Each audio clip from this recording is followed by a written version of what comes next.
자, 오늘은 교리야서약 20편 37절부터 나갑니다. 한번 읽어보죠. 20편 37절. 주연아 자매님, 그 37절 한번 크게 읽어보시겠습니까? 그리고 또 침례 성약에 관하여 교회에 주시는 계명으로서 하나님 앞에 자신을 겸손히 낮추고 침례 받기를 원하며 상한 마음과 통회하는 심령으로 나아가서 자기의 모든 죄를 진실로 회개하였습니다. 예수 그리스도의 이름을 기꺼이 받들고자 하며 끝까지 그를 섬기려는 결심을 가졌음을 교회 앞에 증거하며 그들의 제사함을 얻도록 그리스도의 영을 받아들였음을 진실로 그들의 행위로서 나타내는 모든 사람은 침례로서 그의 교회에 받아들여져야 합니다. 감사합니다. 20편 37절은 침례를 받기 위한 자격 요건 7가지 요소가 게시되어 있는 거예요. 37절은 침례를 받기 위한 자격 요건 7가지 요소가 게시되어 있는 거예요. 7가지. 그래서 하나씩 읽어가면서 한번 정리를 해보죠. 우선 37절 거기 보면 또 그리고 침례 양식에 관하여 교회에 주시는 계명으로서 하나님 앞에 자신을 겸손히 낮추고, 그래서 하나님 앞에다가 작은 번호 1번이라고 하나 쓰십시오. 첫 번째 자격 요건이에요. 하나님 앞에 자신을 겸손히 낮추고, 그 다음에 두 번째 자격 요건은 침례, 그 앞에다가 작은 2번 하나 써보세요. 침례 받기로 원하는 게 두 번째 자격 요건. 세 번째 자격 요건, 상한 마음 앞에 작은 번호 3번 하나 쓰십시오. 상한 마음과 통회하는 심령으로 나와야 합니다. 이게 세 번째 자격 요건. 그 다음에 자기의 모든 죄를 할 때 자기 앞에 작은 번호 4라고 하나 쓰십시오. 작은 번호 4. 이게 네 번째 자격 요건입니다. 자기의 모든 죄를 진실로 회개하였음. 그 다섯 번째, 그 다섯 번째, 지금 공부 정한 게 1번, 2번, 3번, 4번, 작은 번호 쓰시고, 그 다음에 예수 그리스도 이름을 기꺼이 받들고 할 때 5에다가 동그라미를 치세요. 이거는 침례 성약이 3가지 구성되어 있는데 그 첫 번째 요소예요. 이건. 그러니까 그리스도 이름을 기꺼이 받들고자 하며 침례를 받기 위한 자격 요건의 다섯 번째이기도 하지만 침례 성약의 요소이기도 합니다. 그래서 5에다가 동그라미 하나 쳐놓아요. 그러니까 이거는 뭐냐면, 즉 거기 나와 있는 대로 그리스도의 이름을 기꺼이 받들어. 이게 침례 성약이요. 침례 성약이 이게 3가지 구성되어 있는데 그 첫 번째 요소예요. 그 다음에 끝까지에다가 작은 번호 6이라고 쓰고 역시 동그라미를 칩니다. 침례 성약의 두 번째 요소입니다. 이것도 침례를 받기 위한 자격 요건의 6번째이기도 하지만 침례 성약을 구성하고 있는 두 번째 요소이기도 해요. 끝까지 그를 섬기려는 결심을 가졌음을 하나님 앞에 증거해야 합니다. 끝까지. 그러니까 끝까지 섬길 결심이니까 끝까지 섬길 결심을 나타내는 겁니다. 그러니까 결국 바꿨으면 하나님의 증인으로 남는 거예요. 바꿨으면 하나님의 증인으로 남음. 이게 침례성의 두 번째 요소예요. 그 다음에 마지막, 그들을 할 때요, 작은 번호 쓰고 동그라미를 치세요. 역시 침례성약의 세 번째 요소가 되며 침례를 받기 위한 자격 요건의 7번째 요소예요. 그들의 죄사함을 얻도록 그리스도의 영을 받아들였음을 진실로 그들의 행위로서 나타내는 모든 사람. 그러니까 행위로서 증거해야 되는 겁니다. 그러니까 행위로서 증거하는 거예요. 즉 죄사함을 얻도록 합당함을 행위로서 증거하고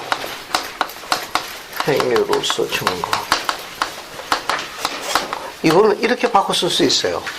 그러니까 이렇게 바꿔서도 돼. 그가 주신 계명을 지킬 것을 증거함. 같은 표현. 같은 표현. 이건. 그러니까 침례를 받기 위한 7가지 요소. 7가지 요소 중에 5번, 6번, 7번은 침례 성약을 구성하고 있는 3가지 요소와 같습니다.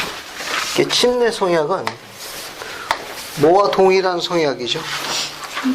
성찬 성약하고 같는 거예요. 성찬 성약하고 동일해. 그래서 20편 77절로 갈게요. 20편 77절. 침례 성약하고 성찬 성약하고는 동일한 거예요. 동일해요. 20편 77절로 가겠습니다. 한번 읽어보도록 하죠. 변신정자매님 20편 77절 한번 읽어주시겠습니까? 오 하나님 영원하신 아버지시여 우리는 당신의 아들 예수 그리스도의 이름으로 당신에게 기원하니 이 떡을 취하는 모든 사람의 영혼을 위하여 이 떡을 축복하시며 성결하게 하시옵소서. 위하여 저희가 당신 아들의 몸을 기억하여 먹게 하시옵고 오 하나님 영원하신 아버지시여 또한 저희가 기꺼이 당신 아들의 이름을 받들며 항상 그를 기억하고 그가 저희에게 주신 계명을 지키고자 함을 당신에게 증거하게 하시오며 그리하여 저희가 항상 그의 영과 함께 하도록 하시옵소서. 아멘. 감사합니다. 여러분 그 77절 밑에서 하나, 둘, 셋, 넷, 다섯, 여섯, 7번째 줄 보세요. 7번째. 7번째 줄면 오 하나님 영원하신 아버지시여 거기 나와 있죠. 거기 또한 기꺼이 77절 거기다가 작은 번호 1번을 하나 쓰세요. 저희가 기꺼이 당신 아들 이름을 받들며 성찬 성약의 첫 번째 요소예요. 기꺼이 그리스도의 이름을 받드는 겁니다. 이름을 받들어. 자, 그 다음에 두 번째 또 뭐가 있어요? 항상 그를 기억하면서 작은 번호이라고 쓰십시오. 성찬 성약의 두 번째 요소예요. 항상 그를 기억함. 그 다음에 밑에 거 그가 저에게 주신 계명을 지키고자 함. 작은 번호 3번에 하나 쓰세요. 여기가 또 같은 거. 그가 주신 계명을 지킬 것을 증거.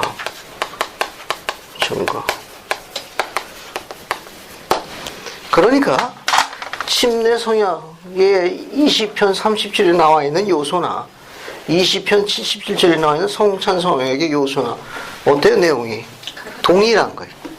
그래서 침례 성약과 성찬 성약을 같다고 하는 이유는 계시에 의해 가지고 20편 37절에 나와 있는 내용이나 20편 77절에 나와 있는 두 개가 the same, 똑같은 거예요. 그래서 침례 성약은 성찬 성약 동일하다고 하는 계시에 의해서 밝혀진 거예요. 똑같은 내용이에요. 침례를 받기 위해 가지고 7가지 자격 요건 안에는 침례 성약이 포함되어 있습니다. 이 성약은 뭐와 같다? 성찬 성약과 동일한 거예요. 그리고 이 침례 성약 7번째 요소 중에 4번째 요소가 어떻게 되어 있죠? 여기 20편 37절에 4번째 요소가 뭐라고 되어 있습니까? 자기의 모든 죄를 지시고 거기에 자기의 모든 죄를 회개하였는데 그 앞에 3번째 보면 뭘 나오는 겁니까? 상한 마음과 상한 마음과 통회하는 심령. 통회하는 심령으로 나온다고. 심령으로 나와. 앞에 보세요. 아무 죄도 없는 그리스도께서 우리를 위해 가지고 대신 고통을 받으시고 십자가에 달려 돌아가신 그분의 고통을 생각하면 가슴이 찢어지는 것 같아. 산산조각 나는 것 같은 고통을 느끼는 걸 인식하는 경험을 어떤 거라고 그래? 두 개 중에 상한 마음이랍니까? 통회하는 심령이랍니까? 통회하는 심령. 다시 설명합니다. 다시 이럴수록 어떻게 해요? 침착해. 설명 한 번만 더 드립시오. 아무 죄도 없는 그분이 우리 죄를 대신 짊어지시고 그분이 십자가에 달려져서 대신 고통을 받은 것을 생각하니까 가슴이 그냥 찢어지는 거예요. 산산조각 나는 그런 고통을 인식하는 경험을 상한 마음이라 합니까? 통해하는 심령이라 합니까? 상한 마음이라 한다. 이 브로크란 단어로 되어 있어요. 브로크는 산산이 부서지는, 부서지는, 찢어지는 그런 뜻을 갖고 있어요. 상한 마음 아주 상한이라는 건 브로크란 단어. 돌멩이를 가지고 유리창을 던지죠. 그 유리창이 어떻게 됩니까? 산산조각 나죠. 이렇게 깨지는 그것을 브로크이라고 해요. 마음이 이렇게 찢어지는 거예요. 그러니까 어떤 걸 인식하는가 하면은 그리스도께서 죄가 없으신 그분이 우리가 지고 있는 죄를 대신 지고자 십자가에 달려서 고통과 대가를 치렀다는 걸 인식할 때 오는 경험이. 그때 그 고통이 나도 같이 인식해가지고 내 마음도 찢어지는 거예요. 산산조각 나는 겁니다. 그런 속죄의 영을 느끼는 그런 인식과 경험을 broken heart라고 그래요. 이것은 상한 마음은 그리스도의 속죄를 인식하는 경험과 관련이 있습니다. 이거는 그러니까 상한 마음은 그리스도의 속죄를 인식하는 과정과 관련이 있어요. 과정과 관련이 있어요. 그러니까 상한 마음은 그리스도의 속죄를 인식하는데 초점을 맞춘 거예요. 초점을 맞출 때 오는 인식과 경험이. 경전에서 브로큰 하트라 해가지고 상한 마음이란 건 이 브로큰 어디서 오느냐, 어디서 이렇게 부서지고 찢어지는 듯한 고통과 아픔을 인식하느냐, 그리스도의 속죄를 인식할 때 오는 경험에 그런 표현을 교리적으로 브로큰 하트 해가지고 상한 마음이라 합니다. 이 상한 마음은 어디로 연결되는가 하면은 통해하는 심령을 초대하게 되어 있어요. 그러니까 통해하는 심령은 어디서부터 시작되는가 하면 상한 마음에서 시작되는 거예요. 이 통해하는 심령을, 통해하는 심령, 이걸 contrite spirit이라고도 그래요. 그런데 또 경전에서는 이걸 통해하는 심령을 애통하는 마음이라고도 번역하기도 해요. 애통하는 마음이라고. 왜 애통하느냐? 아무 죄도 없는 그분이 나를 위해서 대신 십자가에 달리셔서 고통을 겪으셨는데 그분이 기뻐하시는 대로 거듭난 삶을 살지 못하는, 용감하지 않는 내 자신이 너무너무 애통한 거예요. 그분이 대신 고통과 그런 속죄를 치르신 그것을 생각하면 내 마음이 찢어지는데 그분을 기쁘게 하기 위해서 그분이 원하시는 대로 살지 못하는, 용감하지 않은 내가 통해스러운 겁니다. 애통한 거예요. 그런 마음을, 애통하는 마음, 그런 걸 느끼는 영을 통해하는 심령이라고 그래요. 이 통해하는 심령이 있어야만 거듭나는 과정을 지속적으로 할 수 있습니다. 이걸 느끼지 못하면 영적으로 발전하지는 못해요. 그래서 여기 있는 통해하는 심령은 자기 자신의 개심 과정과 관련이 있습니다. 자기 자신의 개심 과정과 관련이 있어요. 관련이 있어요. 그러니까 이게 자기 자신의 개심 과정에 초점을 맞춘 것이 통해하는 심령, 애통하는 마음이라고 해요. 정리됐습니까? 네. 그래서 여러분 그 유인물 맨 뒤에 보시면 상한 마음, 통해하는 심령이나 유인물 자료가 있어요. 오늘 나눠준 유인물 자료 뒤에 있습니다. 자, 이거 하나 보세요. 여기 보면 상한 마음, 그래서 브로큰 하트 해가지고 그리스도의 속죄를 인식하는 경험과 뭐가 되겠습니까? 관심. 여러분 이거 안 갖고 계세요? 유인물 여기 있는데. 여기 인물 많이 있습니다. 저는 모르고 있어요. 네? 자, 없으신 분? 유인물 여기 많이 있어요. 이게 남는 게 유인물인 거지. 저기 박준희 한 번씩 주십시오.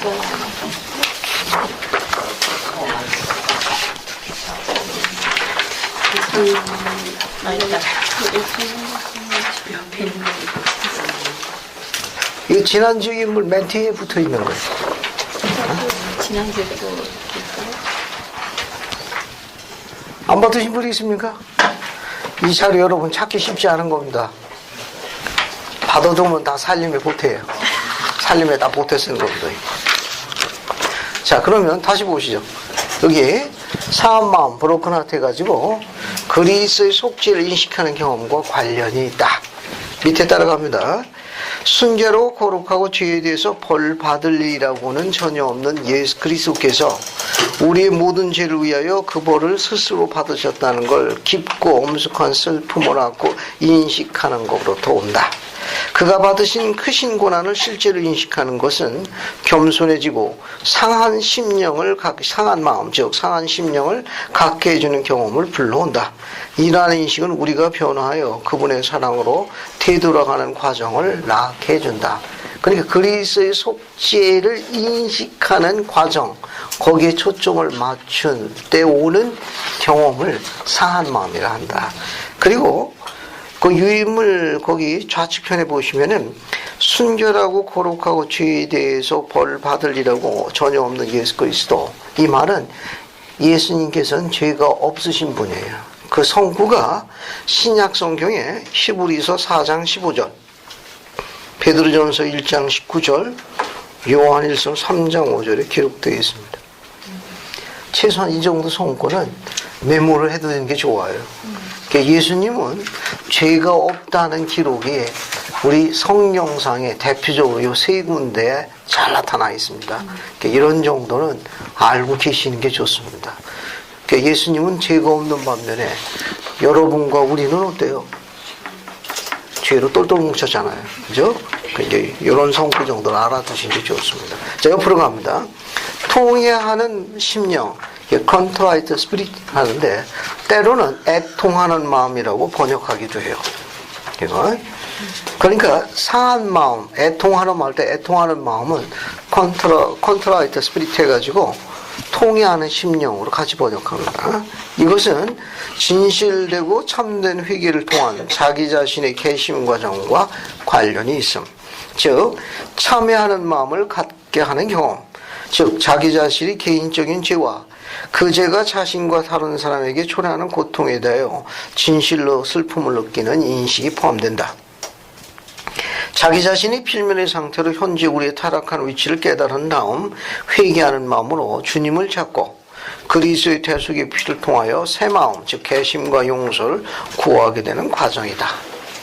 바꿔 이야기하면 진실되고 참된 회개를 통하여 자기 자신의 잘못과 자신의 개심, 즉 개선해야 할 필요성을 참되게 인식하고 거기에 노력을 집중하게 되는 일련의 과정을 총칭한다. 이런 걸 초대하는 인식과 경험을 통해하는 심령 혹은 애통하는 마음.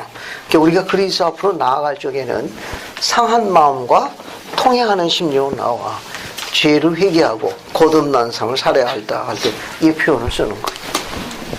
됐죠? 네. 자, 그런 정도 보시고 나머지는 이제 기본 실력으로 합니다. 칠판 보세요. 나머지 우리가 그동안 공부한 거 기본 실력으로 칠판 보세요. 자, 우리가 받는 침례는 침수로서의 침례를 받아요. 그죠? 우리가 받는 침례는 침수로서의 침례인데 침수로서의 침례를 받아야 된다는 기록이 대표적으로 어디 나와 있습니까? 우리가 받는 침례가 침수로서의 침례, 물에 푹 담근다는 걸. 신앙계조 사조가 어떻게 되어 있죠? 우리는 복음의 첫째 되는 원료 의식은 첫째, 주 예수 그리스도 믿는 신앙, 둘째, 회개, 셋째, 그렇죠. 죄사함을 위한 침수로서의 침례. 그 다음에 네 번째는 성신의 은사를 받기 위한 안수레임. 거기 세 번째 나와 있죠. 네. 제3호 위한 침수로서의 침례라고 분명히 나와 있습니다. 따라서 우리가 받는 침례의 목적이 네 가지가 있는데 그 중에 첫째가 하는 목적은 뭡니까? 죄사. 자, 침례를 받는 네 가지 목적이 있어요. 네 가지 목적인데 이게 기본 실력으로 하는 겁니다. 알아두시는 게 좋아요. 첫 번째, 죄사함이에요. 죄사함을 얻기 위해서. 죄사함을 얻기 위해서 침례를 받아요. 두 번째, 침례 받으면 뭐가 발급이 돼요? 그렇죠. 멤버십 카드가 나가는 거예요. 교회의 회원이 되며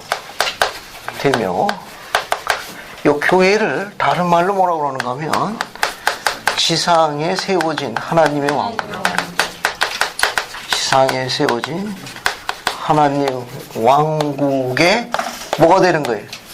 백성이 되는 거예요. 침례 받으면 멤버십 카드가 나와요. 교회 회원이 되는 거예요. 멤버가 됩니다. 뿐만 아니라 교회는 다른 동일한 표현으로 지상에 세워진 하나님의 왕국이요. 왕국의 백성이 됩니다. 하나님 나라의 백성이 됩니다. 세 번째, 침례는 어느 왕국을 가기 위해서 받는 거죠? 해이 왕국. 달이나 별을 가기 위해서 침례 받는 거 아닙니다. 해이 왕국의 뭐예요? 허가를 받기 위해서. 해이 왕국 들어가기 위해서 침례 받는 거예요. 그러니까 침례 안 받으면 해이 왕국 못 갑니다. 침례가 굉장히 중요한 의식이에요. 그 다음에 어떤 문이 열리죠? 침례를 받으면 개인적인 성결의 문이 열립니다. 개인적인 성결의 문이 열려요. 성결의 문.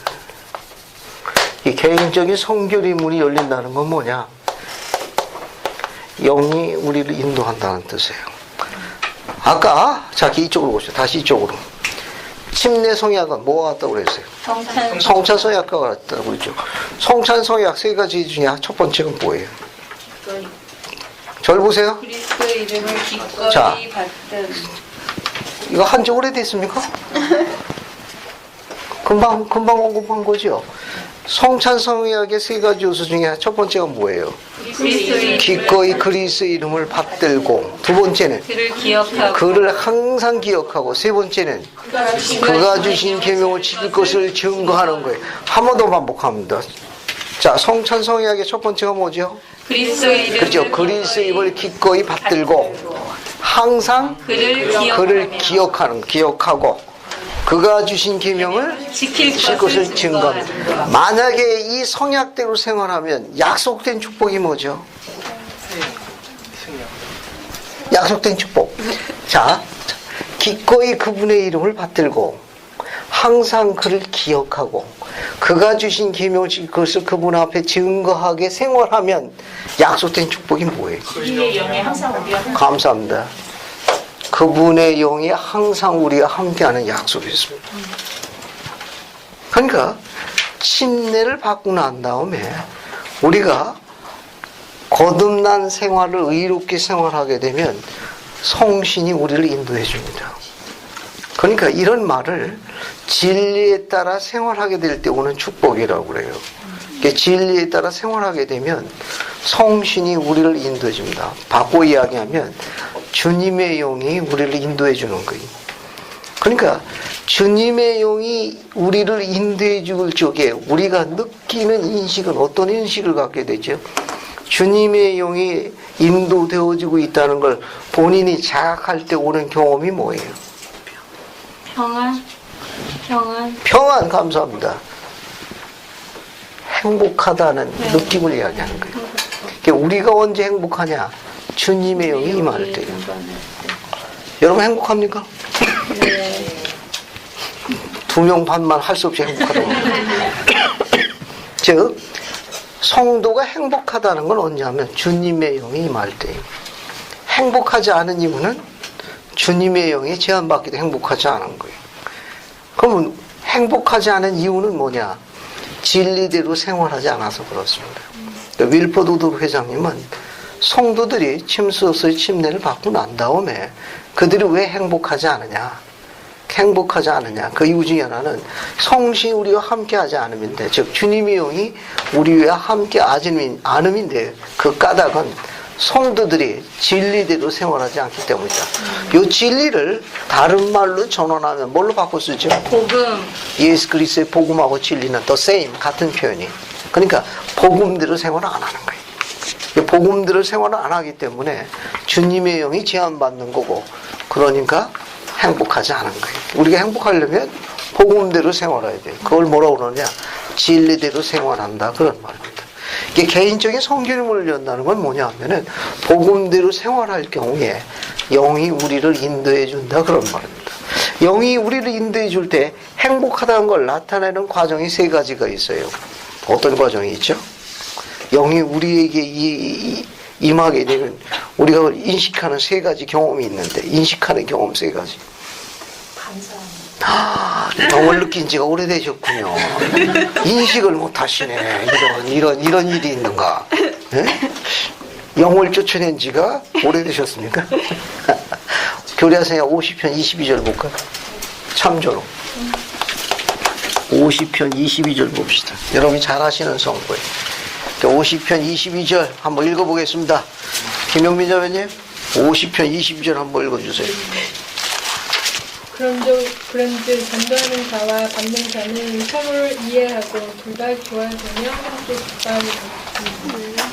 감사합니다. 거기 보세요. 그런즉 전도하는 자, 받는 자, 뭐라고 되어 있습니까? 서로를 이해하고, 그 다음에 둘 다 교화되며, 그 다음에 뭐라고 되어 있어요? 함께 기뻐. 문장을 잘 보세요. 영이 우리와 함께하게 되면 이해하는데 누가 이해하는 겁니까? 서로 이해하는 거예요. 서로. 이 교화라는 단어가 무슨 뜻이죠? 교화. 교화된다고 되어 있는데, 교화하다, 교화되어지다. 서로 좋게 변화되죠. 좋게 변화한다는 거. 또 좋게 변화한다는 뜻도 있고. 네? 받아들인 거. 이 교화라는 단어가 이게 edify라는 단어가 되어 있습니다. edify. 또 다른 뜻 없습니까? 여기 아주 교회에서 우리가 이야기할 때 교화되어져야 한다. 그 변화. 즉 그리스도 앞으로 더욱 가까이 나아가도록 인도되어지는 모든 행위를 총칭해서 교화라고 표현합니다. 누구 앞으로? 그리스도 앞으로 더욱 가까이 인도되어지도록 하는 모든 행위를 전부 교화라고 그래. edify 한다고 그래. 누가 앞으로 가느냐? 구주 앞으로 가까이 가는 거예요. 그러니까 그리스도 앞으로 더욱 가까이 나아가도록 인도되어지는 모든 행위를 총칭해서 edify 한다. 즉 교화한다. 그렇게 되는 행위를 교화가 되어진다라고 표현하는 겁니다. 이 중요한 단어는 뭐냐면 그리스도 앞으로 더욱 가깝게 인도되어지는 모든 일체 행위를 총칭해서 교화되어진다 혹은 교화한다, 그런 말이죠. 그러니까 영임하게 되면 중요한 겁니다. each other, 서로 understand, 서로 이해. 서로 이해하고 둘 다 어느 쪽으로 나아갑니까? 그리스도 앞으로 나가는 거예요. 그러니까 자기 중심적일 때 생기는 현상을 교만이라고 그래요. 이게 서로 이해되어지고 서로 그리스도 앞으로 더 가까이 인도하려는 건 그분께 초점을 맞춘 거예요. 교만은 어떤 현상을 갖고 있는가 하면 자기 중심적인, 자기 본위적이랍니다. 내게 어떤 영향력을 미칠 것이냐, 그 실리를, 그 득을 따지는 거예요. 실리의 득세를 따집니다. 그런 행위를 우리가 일반적으로 교만의 다른 행위라고 그래요. 그러니까 둘 다 교화되며, 그 말은 뭐냐면 자기 중심에서 벗어나 하나님의 뜻으로 따라가는 행위를 포함하는 거예요. 그러니까 주님의 영이 임하게 되면 서로 이해할 뿐 아니라 그리스도 앞으로 가까이 나아가기 위해서 자신 본위의 자신의 뜻을 뒤로 미루고 그분의 뜻을 앞세우는 모든 행위를 포함하는 거예요. 그렇게 되면 어떻게 돼 있어요? 세 번째 인식 과정은 뭘로 돼 있습니까? 함께 기뻐한다. 기뻐하는데 혼자만 기뻐합니까? 함께 기뻐하는 거예요. 그러면서 행복하다는 걸 느끼는 거예요. 그 침례를 받는 네 가지 목적은 지금 이야기하는 네 가지 중에 하나, 즉 개인적인 성결이 몰리는 그런 특권을 갖고 있는 건 뭐냐? 성신을 초대할 수 있습니다. 주님의 영에 인도받은 특권을 갖고 있어요. 이게 성도의 특권입니다. 그러면 뒤로 넘어가기 전에 예수님도 침례 받았나요? 네.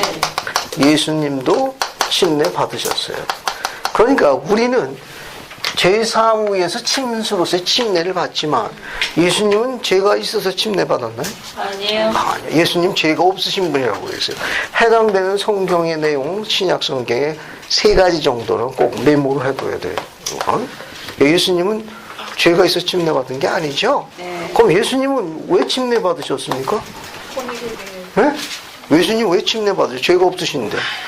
우리야 죄로 뭉쳤으니까 당연히 받는 거고.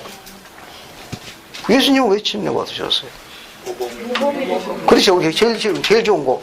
본이 되시려고. 본이 되신 거예요. 본. 즉, 몸을 보여주셨어요. 죄가 없으신 그분들 침례 받았으니 너희들은 받아야 마땅하다. 본을 보이신 거고. 또 어떤 이유가 있습니까? 침례는 계명인가요? 계명입니다. 계명이 어떻게 하신 거예요? 계명에 순종하신 거예요. 그리고 아버지 앞에 뭘 보이신 겁니까? 겸손을 보이신 거예요. 겸손. 또 예수님도 어느 왕국 들어가야 됩니까? 해외 왕국 들어가기 위해서 침례 받으신 거예요. 그러니까 예수님 침례 받으신 이유 4가지가 있어요. 우리하고 조금 다릅니다. 우리하고. 그런데 침례는 뭘로 만든 거예요? 침수죠? 네. 침수라는 건 물 뿌리는 걸 침수라고 그러나요? 아니요. 침수는 어떤 뜻입니까? 끼는 거. 물 속에 끼는 푹 담그는 거예요. 그 상징이 3가지가 있습니다. 자, 물이라고 그래요. 침수 이렇게 나오는 거예요. 물 속에 들어갔다가 나오는 거. 그걸 침수라고 그럽니다. 이건 첫 번째 상징이 뭐냐면 침례가 침수로 이루어지는 첫 번째 이유가 있어요. 이건 예수 그리스도의 돌아가심을 상징하는 거예요. 물 속에 들어간 건 뭘 상징하는가 하면 그분의 매장을 상징하는 거예요. 매장을 상징하는 거예요. 그리고 물 위로 올라오는 거는 그분의 뭐예요? 부활을 상징하는 거예요. 그래서 침수로서 해야 되는 거예요. 첫 번째 중요한 이유 중에 하나는 그리스도의 돌아가심, 그분의 매장, 부활을 상징하는 거예요. 그래서 침수가 돼야 되는 첫 번째 이유를 갖고 있습니다. 두 번째, 침례는 새로운 탄생하고 같은 거예요. 새로운 탄생. 새로운 탄생. 우리가 세상에 올 적에는 어떻게 세상에 와요? 어머니 태중에 있다 나오잖아요. 그래서 우리도 어때요? 하나님 나라에 새롭게 탄생하기 위해서 어떻게 해요? 물 속에 있다가 바깥으로 나오는 거예요. 어머니 태중에 양수에 속에 나오는 과정과 똑같아요. 새로운 탄생이라고 해요. 그래서 이거 뭐냐? 거듭남이라고 해요. 거듭남의 과정을 상징하는 거예요. 그러니까 물 속에 있는 건 뭐냐? 아기가 어머니 태중에 있다가 세상으로 나오는 것 마냥 우리도 하나님 나라에 새롭게 태어나는 거예요. 거듭남의 상징이에요. 세 번째, 침수가 그분의 매장을 상징한다고 그랬죠? 네. 우리가 물 속에 들어가면서 우리의 유욕적인 삶, 이 삶을 버리는 거예요. 즉, 장사 지내는 거예요. 물속에서 그걸 장사 지내는 거예요. 그러고 난 다음에 우리의 유욕적인 삶, 유욕이라든지 죄라든지 기타 등등등 여러 가지 많은 그런 거, 뭐 질투, 시기다 포함되는 이런 육적인 삶을 물속에다 어떻게 됩니까? 장사 지내고 물 위로 올라올 적에는 뭘 추구하는 거예요? 영적인 삶을 추구하는 거예요.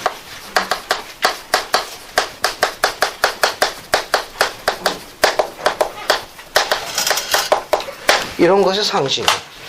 물속에서 성도가 되는 거예요. 우리의 즉 본능적인 그런 우리의 삶을 유격적인 삶, 본능대로 사는 삶을 물속에서 장사 지내고 물 위로 나올 적에는 성도답게 살겠다고 결심하는 거예요. 그걸 이제 영적인 삶으로 업그레이드 되는 걸 상징하기 위해서 침소스의 침례를 받는 거예요. 이런 세 가지 중요한 이유를 갖고 있다. 그렇게 이해하시면 되겠습니다. 자, 근데 다시 20편 보세요. 20편. 침례에 대한 거 그런 정도 보시고, 그 다음에 이제 38절 봅시다. 38절. 그리스도 교회 장로, 제사, 교사, 집사 및 회원의 의무. 됐습니까? 네. 거기 뒤에 뭐라고 나와 있어요? 사도는? 장로라. 장로라. 그죠? 네. 그거 설명하기 전에 41절부터 먼저 봅시다. 침례를 받아 교회에 들어온 자를 경전에 따라 불과 성신의 침례로 하여 안수로서 확인하며 그렇게 되어 있죠? 네. 자, 우리 중요한 거 계시에서 또 공부할 수 있는 게 또 하나 있네요. 거기 보면 41절에 뭐라고 나와 있는가 하면은 침소에서 침례 가지고 물의 침례가 하나 있네요. 그죠? 이게 물의 침례를 받고 회원이 된 자에게 뭐 어떤 침례를 또 주라는 겁니까? 불의 침례를 주라는 거예요. 불의 침례. 이 불의 침례인데 정확하게 이야기하면 뭡니까? 뭐라고 되어 있어요? 거기 41절에 불과 성신의 침례. 이게 성신 앞에 뭐가 들어가 있어요? 불. 불은 왜 들어가 있어요? 불이 왜 들어가 있냐고. 우리의 죄 사함을 위해서 물속에서 뭐합니까? 우리가 죄를 씻어내는 거예요. 네. 그래서 침소에서 침례, 물의 침례를 받고 물이 이렇게 올라오면 어떻게 돼요? 태워버린대. 불로 태운다네. 왜 성신 앞에 불자가 붙었어요? 왜 성신의 침례 앞에 불과 성신의 침례, 그 불이 왜 들어가 있냐고. 네? 병과 불이 반대라서 그렇게 되는 거예요. 더 쉽게 설명하면 조금 전에 침례 설명할 적에 유격적인 삶을 장사 지내고 성도로서 영적을 살기 위해 가지고 상징한다고 그랬죠? 그러니까 지상생활을 사는 동안에 우리의 유격과 죄를 뭐하는 거예요? 말끔히 태워버리는 거예요. 그래서 우리가 뭐가 됩니까? 신성한 그릇이 되어서 영이 담겨지는 거예요. 그걸 상징하기 위해서 그렇게 성의하게 불로 태워버려야 돼요. 우리의 유격적인 것, 죄, 이와 같은 것을, 낮은 차원의 육적인 것을 태워버린다는 상징적인 의미로 불자가 들어가 있는 거예요. 그래야만 어떻게 됩니까? 불로 싹 태워버려야만 정결하게 되어가지고 영이 많은 거예요. 그 설명을 하는 표현이에요. 그래서 성신 앞에 불이 들어간다는 건 정결케 되어지는 과정을 상징하는 거예요. 그게 육적인 것을 태워버린다. 예, 그렇게 이해하시면 됩니다. 다시 38절 보세요. 38절. 거기 뭐라고 나와 있습니까? 사도는 뭐라? 장로라. 앞에 보세요. 사도는 뭐 하시는 분을 사도라고? 예수 그리스도 사도는 이름을 전해 예수 그리스도 이름을 전해요. 이름을 전해요. 이름을 전하고 또 대표. 대표. 증거하세요. 우리 예수 그리스도 교회의 국가대표. 좋습니다. 또 사도는 뭐 하시는 분이에요? 네? 복음을 전파하고. 예수 그리스도를 증거하세요. 크게 한 번 더. 예수 그리스도를 증거하세요. 이 사도라는 말은 그리스에서 파생됐어요. 보내심을 받은 자라는 뜻입니다. 그 뜻은 그리스에서 보내심을 받은 자인데, 이 사도는 그리스도의 특별한 증인이에요. 그리스의 특별한 증인입니다. 스페셜 위트니스라고 그래요. 그리스의 특별한 증인입니다. 뭐의 특별한 증인? 그리스의 뭐의 특별한 증인? 사도는? 연수정 자매? 이름! 손정균 형제. 그리스는 뭐의 특별한 증인이야? 이름! 그분이 살아계시다는 거. 살아계시다는 거. 감사합니다. 너무 공포에 떨지 마세요. 이건 속죄와 부활의 증인. 이 일에 부름받은 자죠. 온 세상에 그분의 이름과 그분의 살아계시는 증거를 하는데 그게 뭐냐? 속죄와 부활에 대한 특별한 증인들 부름받으신 분들이에요. 이런 분들. 그런데 지금 계시는 뭐라고 되어 있는가 하면은 사도는 뭐라? 장로라. 그래서 이 사도는 거룩한 성스러운 직분을 나타내는 호칭이에요. 그래서 그것이 자주 반복되는 걸 피하기 위해 가지고 옥스 사도, 알겠습니까? 네. 페리 사도 하지 말고 뭐라고 부르라는 거예요? 장로라 호칭하라는 거예요. 장로라. 왜냐하면 그분들이 갖고 있는 직분을 존중하고 그 이름이 성스러운 직분을 나타내는 이름인 관계로 그걸 너무 자주 반복하지 않도록 장로라 호칭하도록 직접 계시하신 거예요. 사도라는 이름이 신성하고 거룩한 호칭입니다. 너무 자주 반복되어지지 않도록 그 거룩함과 종교의 의미를 사용하도록 계시로서 뭐라 부르더라고 되어진 거예요? 장로라. 그래서 옥스 장로. 알겠습니까? 이게 뒤에 우리 사도님들 이름 뒤에다가 이렇게 베트나 장로 이렇게 뒤에다가 장로라고 호칭하도록 되어 있다. 그러면 지금 12사도 정원에 모두 몇 명이 계십니까? 12명이 있죠. 제1회장단에 몇 분이 있습니까? 세 분. 그분들도 사도 아닌가요? 사도 맞죠? 아이령인 장로님 계시고 또 우트 도르프 장로님. 근데 그분들은 제1회장단에 계시는 분들이기 때문에 장로라는 말 붙이지 않고 그 직책에 따른 이름을 직책을 붙여서 호칭한다는 겁니다. 몬슨 장로가 아니고 몬슨 회장님. 아이러닝 장로님보다는 아이러닝 회장님. 우트 도르프 회장님. 이렇게 직책을 붙여서 호칭하는 게 적합한 호칭이에요. 그러나 나머지 12도성은 12분은 뭐라고 호칭한다? 사도라고 하지 말고 장로라고 호칭하는 게 적합한 호칭이에요. 그래서 즉 사도 70인 알겠습니까? 70인 지금 제1정원에 제2정원에 있는 총괄요원들 그 다음에 지역 70인 그 다음에 24시간 봉사하는 장로들은 전부 뭐라고 호칭합니까? 장로라고 호칭하는 게 맞는 거예요. 하지만 직책에 따라 있는 분들은 직책을 부르는 분들은 제1회장단, 스테이크 회장단, 선교부 회장 이런 분들은 그 직책에 따른 것을 부르는 것이 맞는 거예요. 됐습니까? 네. 그분들은 그 직책에 따른 걸 붙여서 불러야 돼요. 그럼 감독님은 어떻게 호칭하죠? 감독님. 감사합니다. 지금부터 신권에 대해서 공부할게요. 신권에 대해서 잠깐 공부. 뒤에 또 나오니까 그 뒤에 가서 또 공부를 하는데 솔트레이크 성전을 갔다 오신 분 손 들어보세요. 어휴, 꽤 되시네 여기는. 감사합니다. 지금까지 클래스에 제일 많이 갔다 오셨네. 개돈 뽑아가지고 꼭 다녀오셔야 돼요. 선지자가 우리와 같이 같은 하늘 밑에 있는데 그분이 계시는 그 땅과 하늘을 한 번쯤 밟는 게 좋습니다. 공기도 달라. 칼라도 달라. 자, 한번 꼭 다녀오십시오. 이게 솔트레이크 템플인데 다른 성전하고 달라가지고 여기 모로나이 탑이 있는 게 앞에요. 모로나이는 이제 동쪽을 바라보고 있습니다. 이게 동쪽 탑이고 뒤에 이게 서쪽 탑이에요. 그런데 여기 탑이 세 개가 있는 건 정원회를 상징하는 거예요. 회장, 제1보좌, 제2보좌. 정원회를 상징하는 겁니다.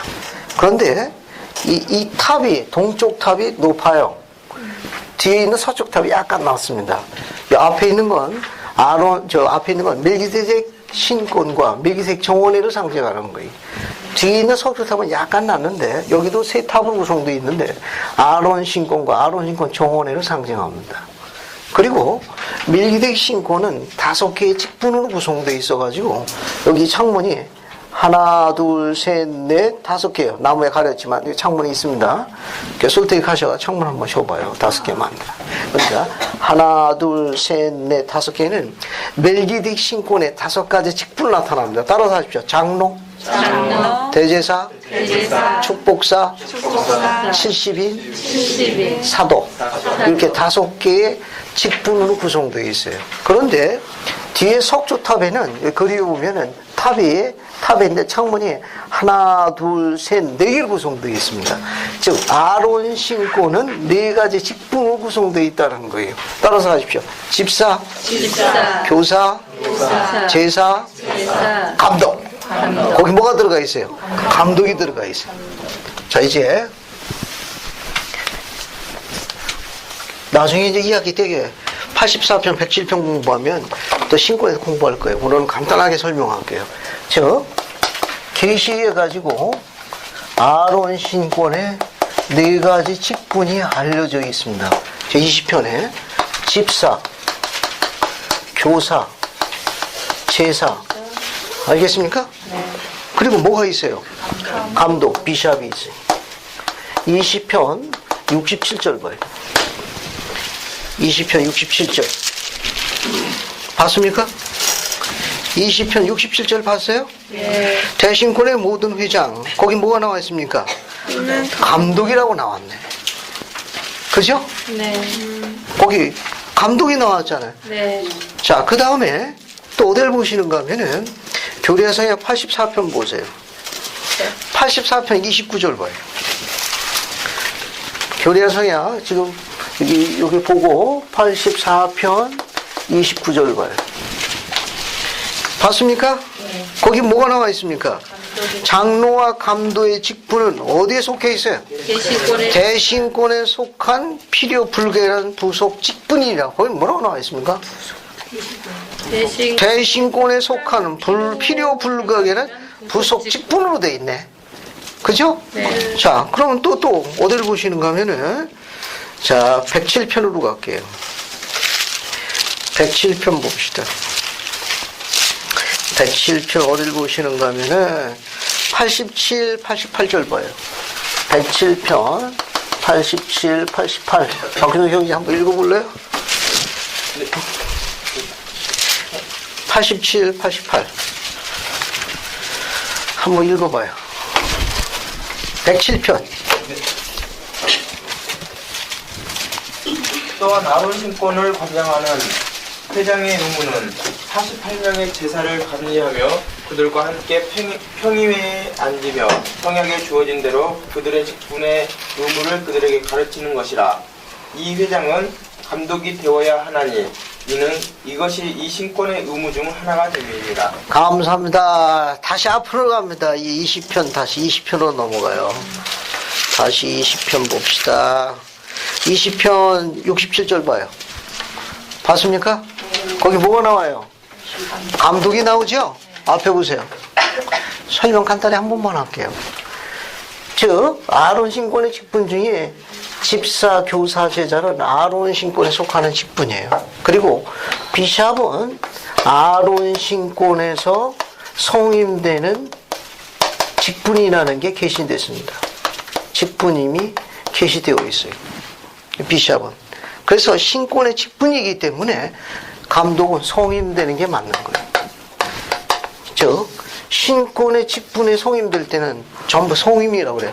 set apart라고. 성별은 부름받아 봉사할 적에는 set apart라고 성별이라는 용어를 쓰고, 신권의 직분에 관계될 때에는 그런 걸 부여할 때는 성임이라고 그래요. 그래서 감독이라는 건 신권의 한 직분이기 때문에 해임되더라도 그것은 영원히 가져가는 겁니다. 그래서 감독이라고 호칭할 수 있어요. 그게 신권의 직분입니다.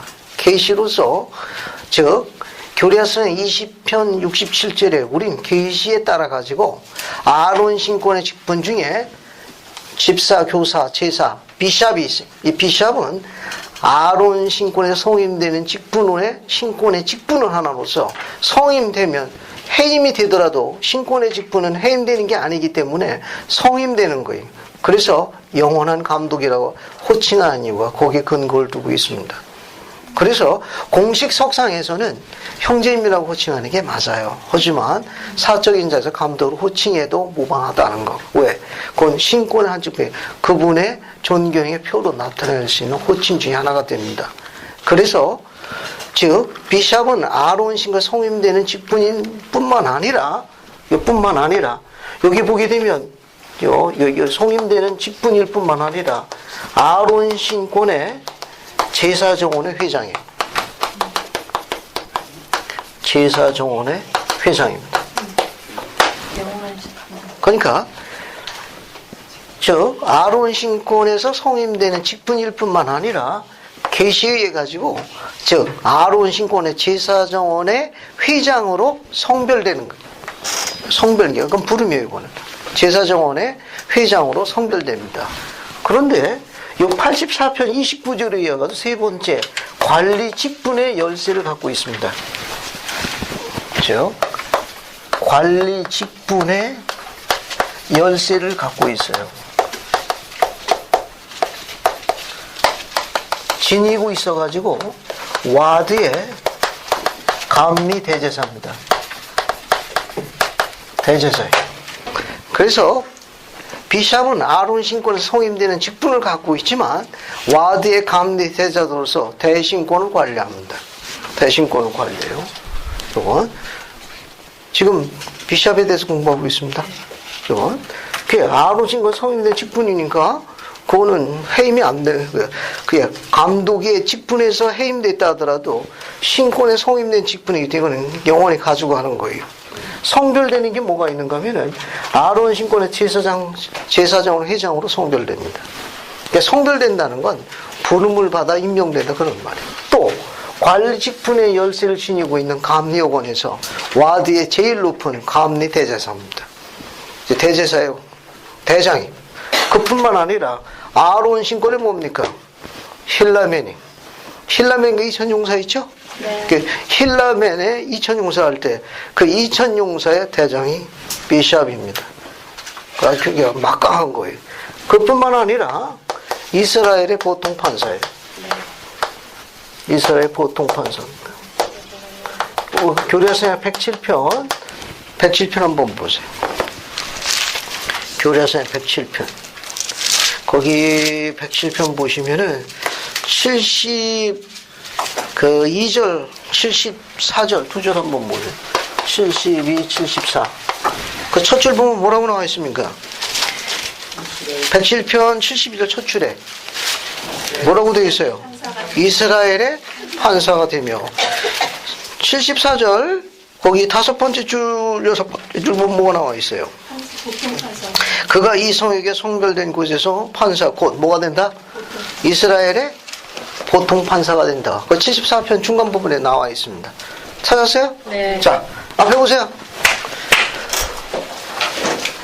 따라서 우리가 받는 여러 가지 부름이 많이 있는데 그 중에 비샵이라는 것은 아론식의 성임되는 직분을 나타내는 신권의 한 직분이 되고 성임되는 거예요.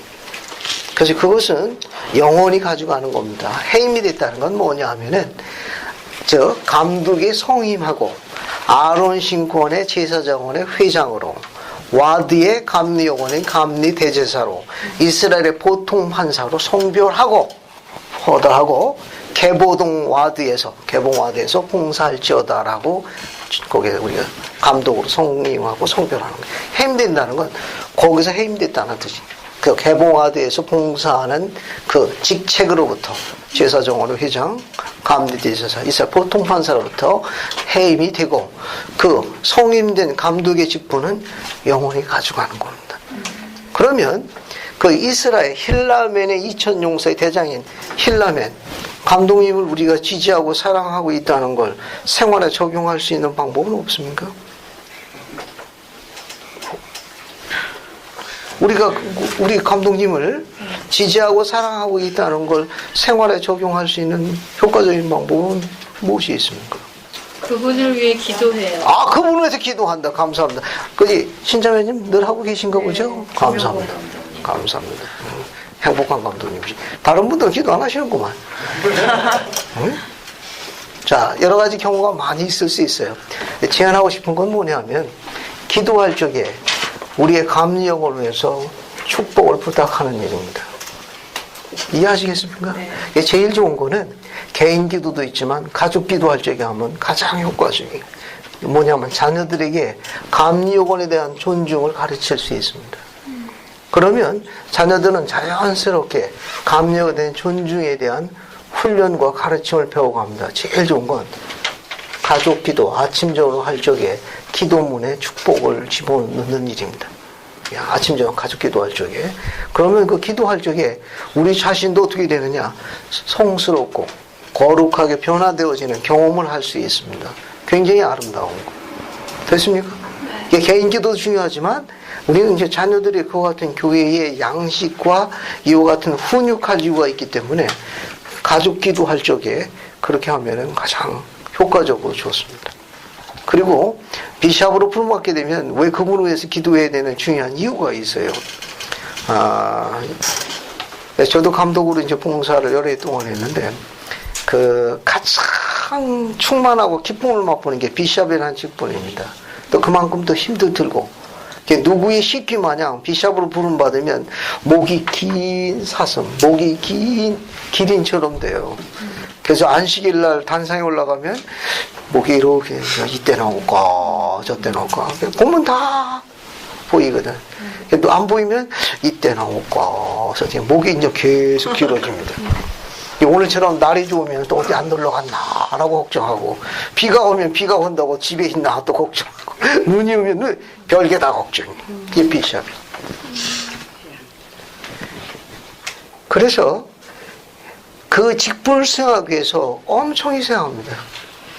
우리 여러분 잘 안다. 신데렐라 언니 보기 좋아하시는 분이 있을 수도 있습니다. 알겠습니까? 인생을 아름다워 보기 좋아하실 분이야. 그런 거 다 뒤로 미루고 봉사하는 거예요. 그래서 기도할 만한 충분한 이유를 갖고 있습니다. 충분한. 왜? 우리 자녀의 힐라멘의 2000용사의 대장. 경전의 기록은 그 힐라멘 2000용사가 몇 명이 맞아 죽었죠? 안 죽었는데. 한 명도 안 죽었어요. 힐라멘이 없었으면 거반 죽었을 거예요. 그 힐라멘 2000용사는 그들이 전쟁터에 나갈 때 힐라멘이 자원한 게 아니고 2000용사가 그에게 택한 거예요. 흥미롭지 않습니까? 왜? 자기들을 위해서 목숨을 버릴 자로 그를 알았기 때문에 그를 택한 거예요. 결국 전쟁터가 다 한 사람도 잃지 않았습니다. 그게 비샵이. 그래서 아침 저녁 기도할 만한 충분한 이유를 갖고 있습니다. 됐죠? 네. 자, 오늘 이제 비샵에 관해서 이런 계시에 대한 거 공부를 좀 했습니다. 자, 그 다음에 어디를 보시는가 하면은, 그러니까 아론 신권의 성임되는 직분이지만 그분은 감리 대장서 감정으로서 대신권의 대장이라는 것도 아셔야 돼요. 아시겠습니까? 이건. 자, 73절 보세요. 45쪽에 73절 보세요. 거기 보면, 거기 그 내용도 한번 읽어보겠습니다. 거기 뒤로 넘어가가지고 김정희 자매님 20편 73절 한번 읽어보세요. 20편 다시 20편 73절로 넘어갑니다. 한번 읽어보세요.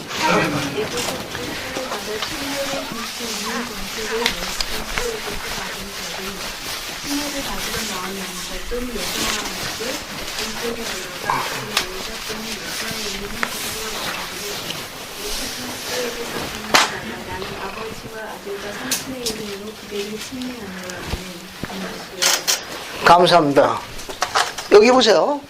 20편 73절에 보게 되면 침례 기도문이 나와요. 침례 기도문이 나옵니다. 알겠습니까? 이 침례 기도문에 보게 되면 예수 그리스도에게서 위임을 받아. 그게 뭐라고 되어 있어요? 예수 나는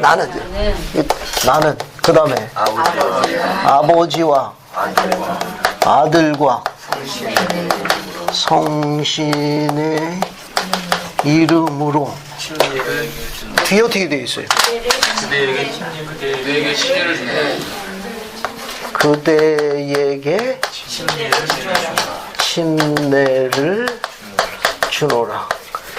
이게 번역지침에서 다시 바뀐 맞는 번역이고, 그대를 침례로라는 번역을 바꾸세요. 그건 초판 번역이고, 그 번역지침에 따라 다시 정정되어 있습니다.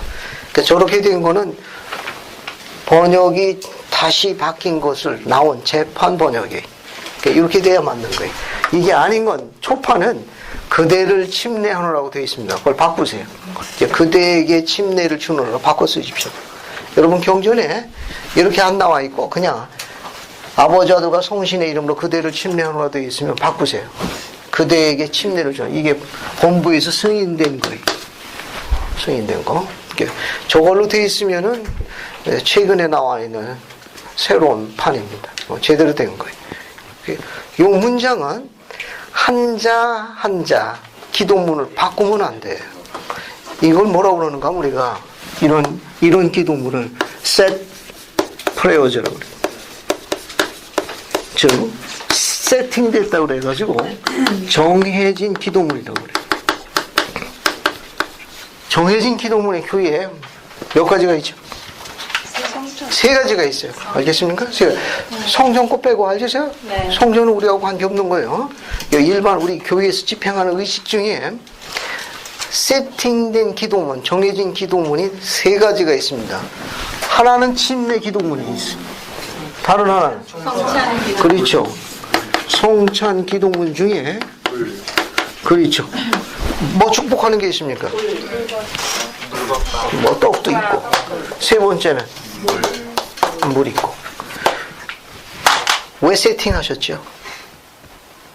왜 그 내용과 글자 획이나 그 단어를 손을 못 대게 이게 주님께서 딱 정해놓은 이유가 뭐예요? 네? 왜 세팅해 놓은 거예요? 그냥 계시로 몰몬경이 이제 모로나이가 그 내용을 갖다가 이제 받았는데 주님께서 계시로 그 부분을 갖다가 몰몬경이 기재해 놓았기 때문에 기재해놨기 때문에 감사합니다. 이건 중요한 구원의 의식이에요. 그 의식을 합당하고 거룩하게 수행하도록 인간의 개인적인 교리나 의식이 삽입되지 않게 제안하셨습니다.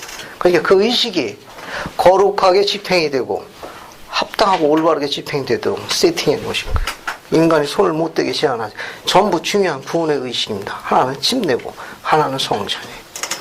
그래서 이 의식은 주님께서 인간이 해왕국으로 들어가기 위한 필수 중요한 구원의 의식이기 때문에 손질 못하게 딱 정해 놓으셨어요. 이유는 그 의식을 거룩하게 집행하고 올바르게 집행하도록 돕기 위해서 제안하신 거예요. 그래서 이걸 set prayers라고 해요. 세 가지가 있다는 거. 그 이유는 뭐냐?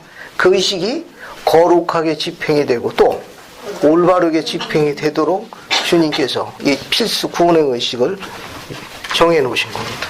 그렇게 이해하시면 되겠어요. 자, 그 다음에 어디를 보시는가 하면은 나머지는 뒤로 넘어가시고 뒤로 쭉 넘어가셔서 21편 5절부터 7절까지 볼게요. 21편 5절부터 7절까지 보겠습니다.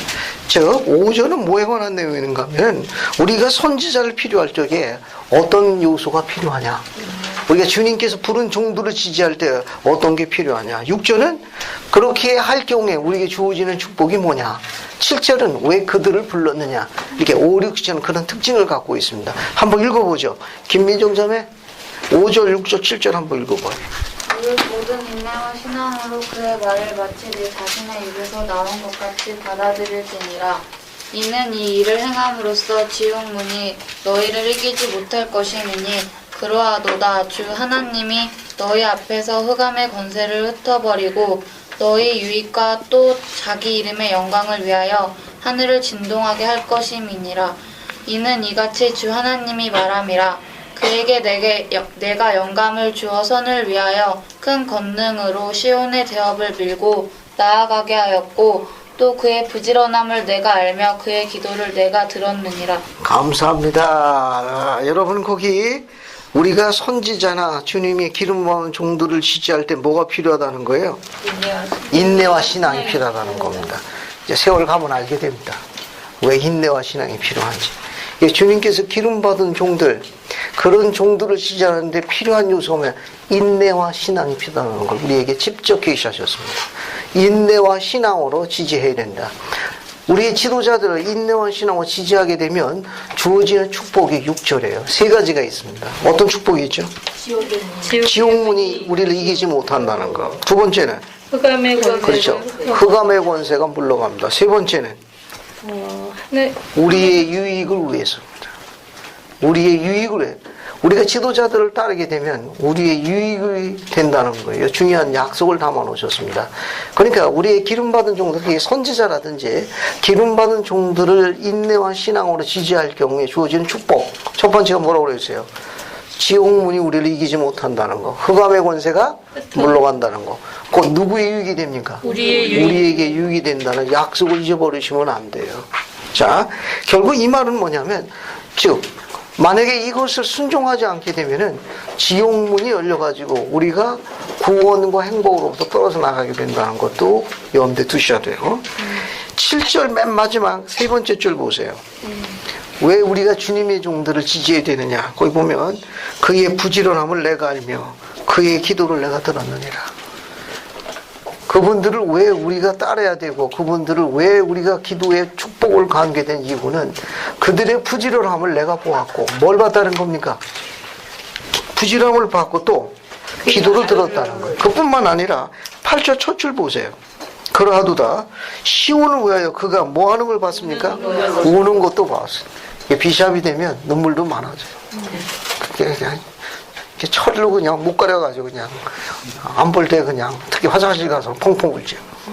그걸 내가 보았으며 라고 해서 우리가 지지하고 따를 충분한 이유를 갖고 있습니다. 즉 그의 부지런함을 내가 알고 기도도 내가 들었고 그가 우는 것도 내가 봤느니라. 우리들 지도자의 길이 외로운 길이에요. 그래서 기도할 만한 충분한 이유를 갖고 있습니다. 이 가족 기도에서 그것이 얼마나 우리에게 도움이 주는가 하면은 실례로 하나 이제 얘기를 들어보겠습니다. 판걸 제가 갖고 있으니까 인용하시면 안 돼요.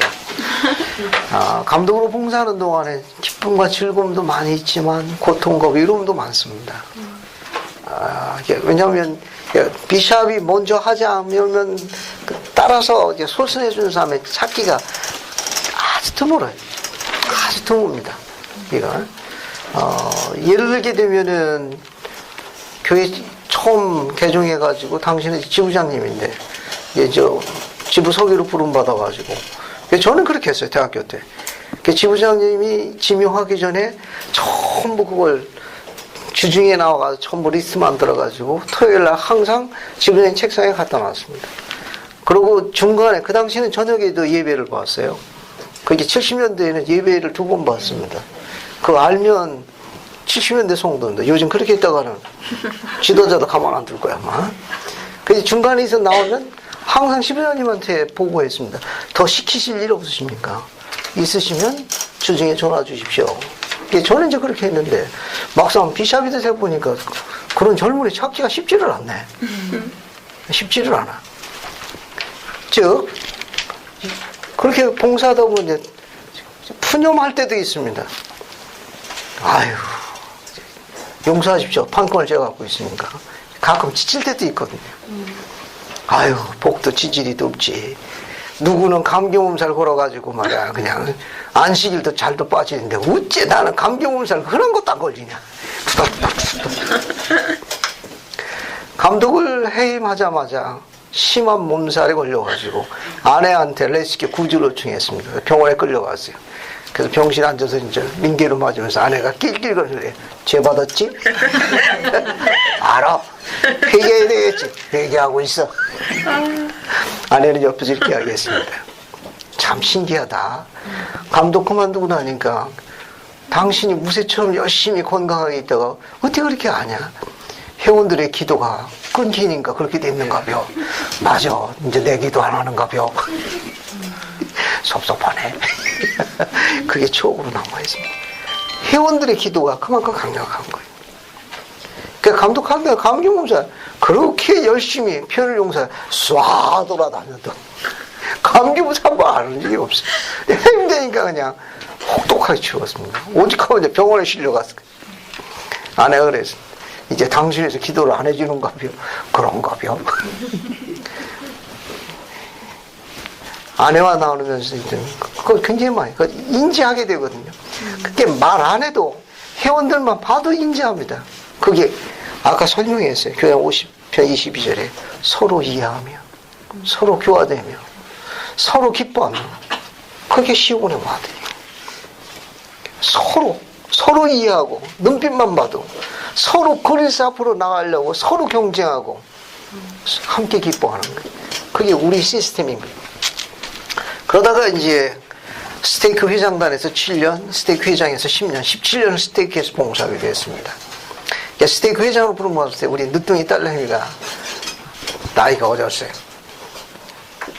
우리 가족 기도를 할 적에 재밌는 현상이 있습니다. 우리 자녀들이 신앙심이 돈독해요. 하루답게 할 적에 엄마가 기도하면 무친 제가 하겠습니다 하고 자원을 많이 안 해. 고정하옵소서. 엄마 기도가 길거든.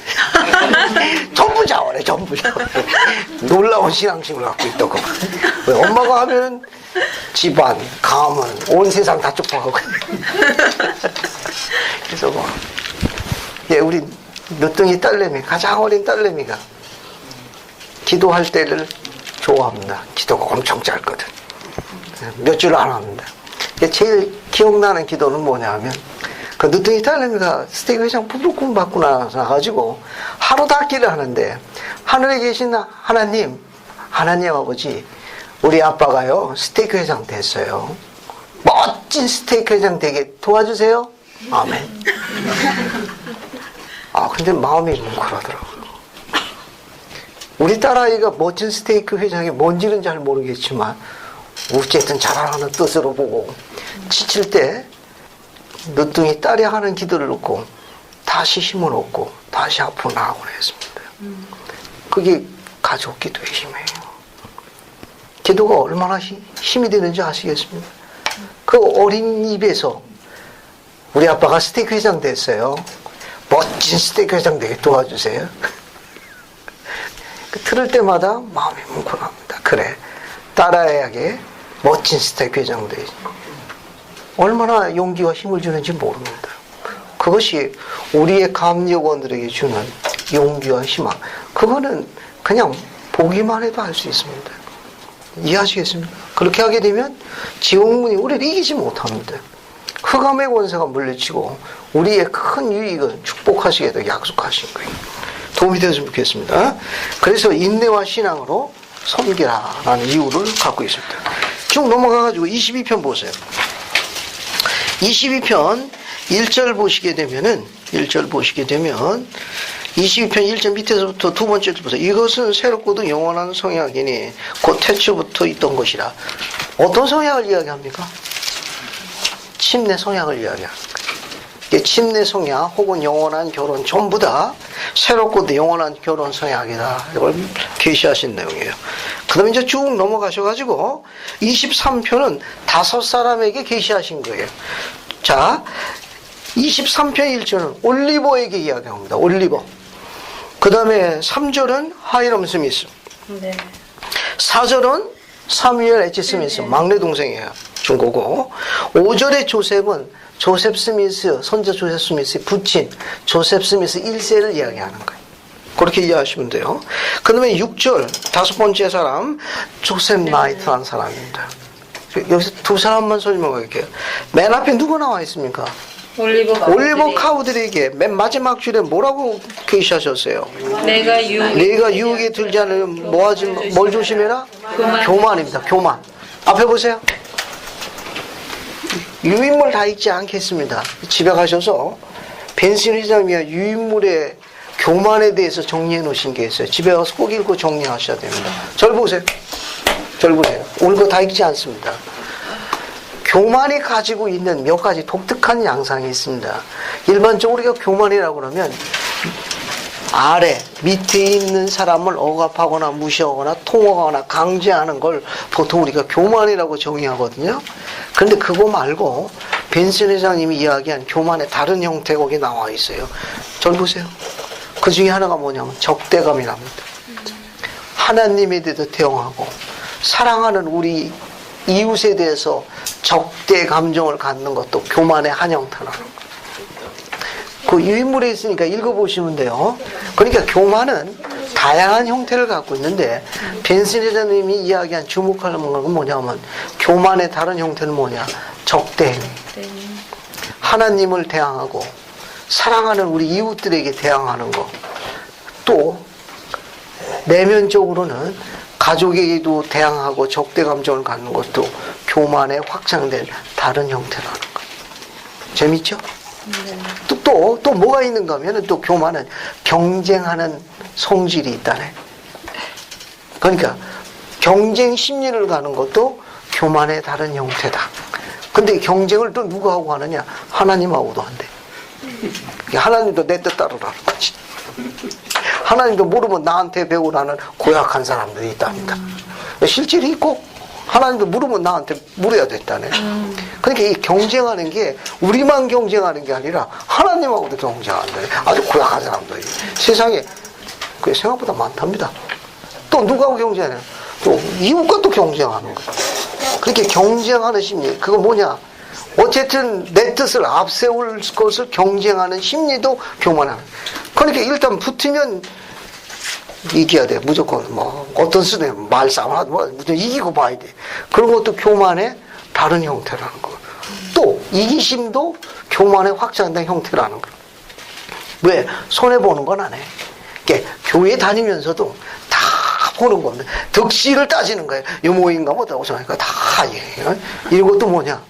그 이기심도 교만의 확장된 형태라고 빈스장님 지적해놨으니까 재밌습니다. 한번 쭉 흩어서 읽어보세요. 이제 교만. 지금 뭡니까? 올리브오일도 뭘 이야기했어요? 유혹에 빠지지 않도록 교만을 조심하라. 그러니까 올리버는 누구하고 그렇게 때로는 적대 감정을, 경쟁 심리를, 또는 그런 이기심을 누구하고 부딪힌 거예요? 조셉 스미스하고 부딪힌 거예요. 이해하시겠습니까? 네. 올리버가 상당히 똑똑한 사람이었어요. 그렇죠. 자기도 해볼만 하거든. 네.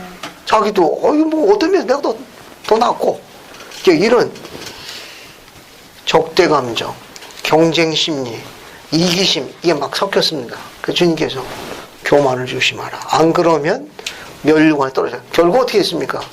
결국 떨어져 나갔잖아요. 나중에 돌아왔습니다. 그 다음에 조셉 나이트에 관한 거 한번 볼게요. 6절 보시면 뭐가 나와 있는가 하면 너 조셉 나이트에게 이런 말 나타나면 너는 내 십자가를 져야만 하느냐. 그 십자가를 져야 한다고 되어 있죠? 네. 이거 아주 많이 쓰는 용어입니다. 여러분 밑에 보시면 참조성구에 마태복음 10장 38절 나오죠? 이게 십자가를 진다는 성구가 마태복음 10장 38절에도 있지만 마태복음 16장 24절에도 있어요. 이게 성구가 이게. 자, 앞에 주목하십시오. 십자가를 지고 나를 따르도록 얘기해라. 조셉 나이트에게. 이 조셉 나이트는 선지자에게 물질적으로 아주 서포트를 많이 한 사람이에요. 근데 조셉 나이트에게 뭘 당부하셨는가 하면 내 십자가를 지고 나를 쫓으라. 그러니까 자기 십자가를 지고 쫓는다는 게 무슨 뜻이죠? 주님께서 조셉 나이트에게 내 십자가를 지고 날 따르라. 자기 십자가를 지고 따른다는 말이 무슨 뜻입니까? 어떤 의미죠?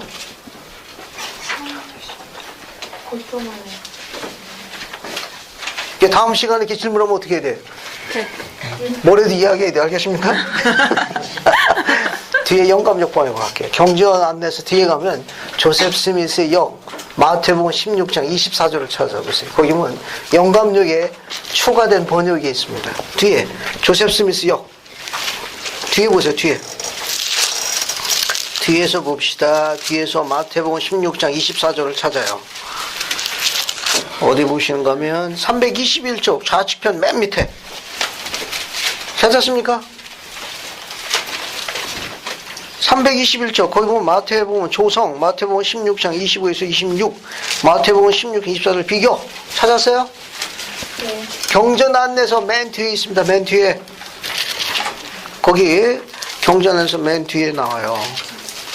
321쪽 네. 찾았습니까? 네. 자, 못 찾고 계신 분은 신앙을 행사하시고 자, 인내와 신앙으로 찾아야 됩니다. 뒤에 보세요. 예수의 십자가를 지라는 구절의 의미는 경건치 아니한 것을 부인하는 거다.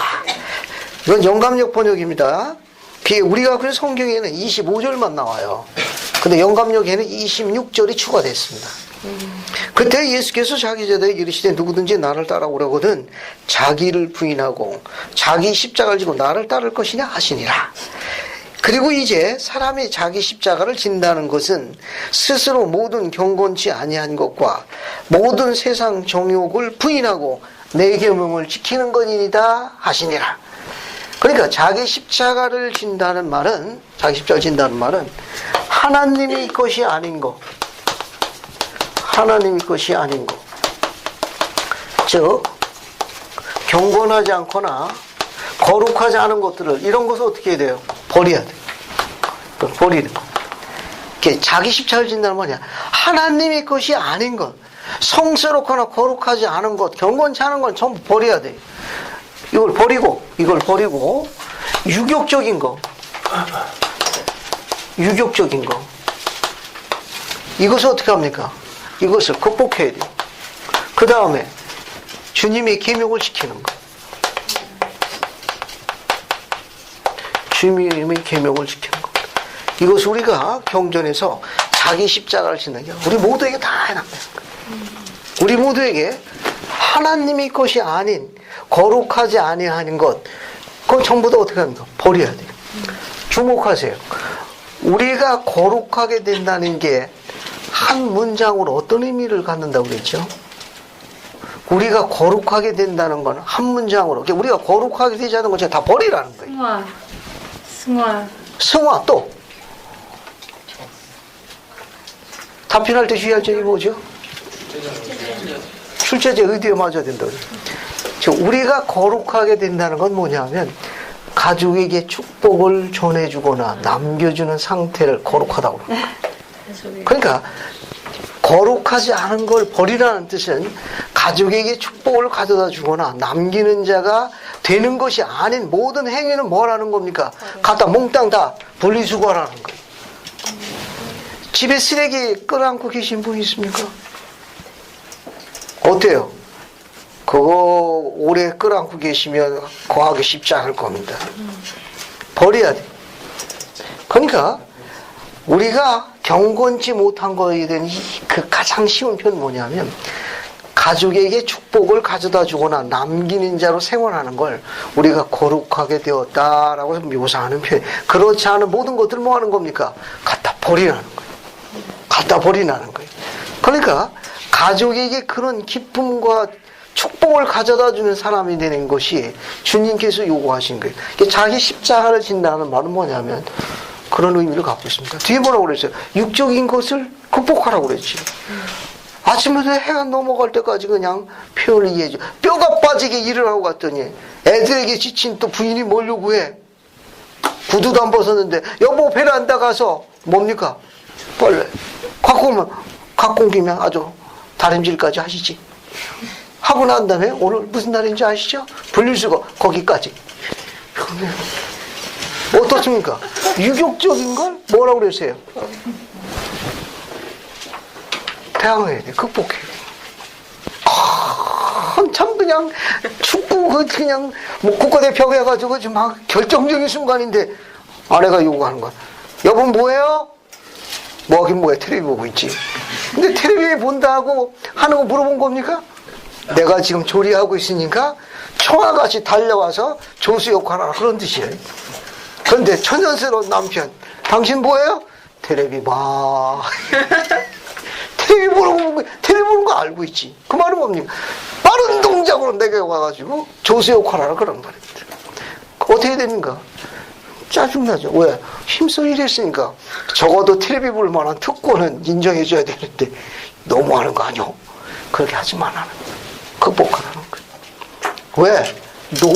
노후에서 나중에 안 쫓겨나려면 잘하셔야 돼요. 나중에 이제 관심하고 서론 받는 고도입니다. 자기 십자가를 진다는 말은 축복을 가져다 남기는 것이 아닌 행위를 버리라는 거예요. 또 유욕적인 삶을 대항하라는 건 뭐냐면 자기 본의, 자기 중심적 사고방식을 대항하라는 거예요. 물론 압니다.